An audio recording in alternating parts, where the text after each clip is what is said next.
Онлайн пазаруването е лесно, удобно и икономично. Това обаче крие и рискове. Хакери често опитват да измамят потребителите, а една от новите им тактики се нарича формджакинг или източване на данни от банковите карти, обяснява IT експертът Илия Гацев. Вие отивате на някакъв онлайн магазин да си пазарувате нещо, което сте си харесали, избирате начин за плащане с дебитна или кредитна карта, последствие, като завършите поръчката, се препращате на мястото, където да си въведете номера на кредитната карта, въвеждате си го, получавате в последствие в поръчката, вие обикновено няма да забележите нищо нередно в повечето случаи, но в момента, в който си въвеждате номера на кредитната карта във формата за разплащане, тази информация се праща и на трети лица, които са реално те са хакнали, компрометирали тази форма за разплащане. По този начин те се добиват с номера на вашата кредитна карта. След това хакерите продават тази информация в така наречения Dark Web или тъмен интернет.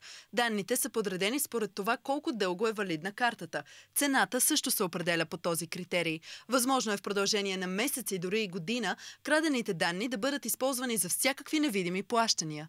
Подобен тип атака остава абсолютно незабележима за крайния потребител.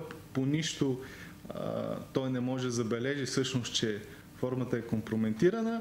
Много често, когато въвеждаме информация за кредитната си карта в веб браузъра, трябва да се уверим, че не сме инсталирали някакви допълнителни плагини или допълнения към браузъра, които биха прихванали също информацията от кредитната ни карта. Това е нещо различно от формджакинга, но пак е опасно за нашата финансова сигурност.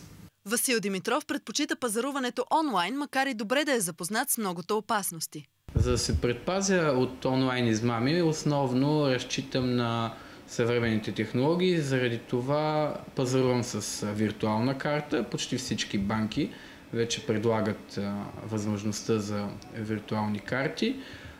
Съществуват и така наречените финтек приложения, които са един вид революция в банкирането. Те ни предоставят допълнителни възможности.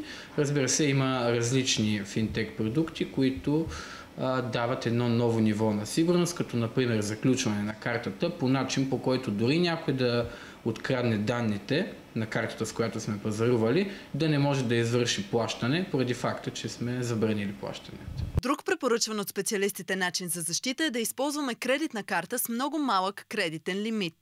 Карта, която е предназначена специално с цел издадене от банката с цел онлайн пазаруване.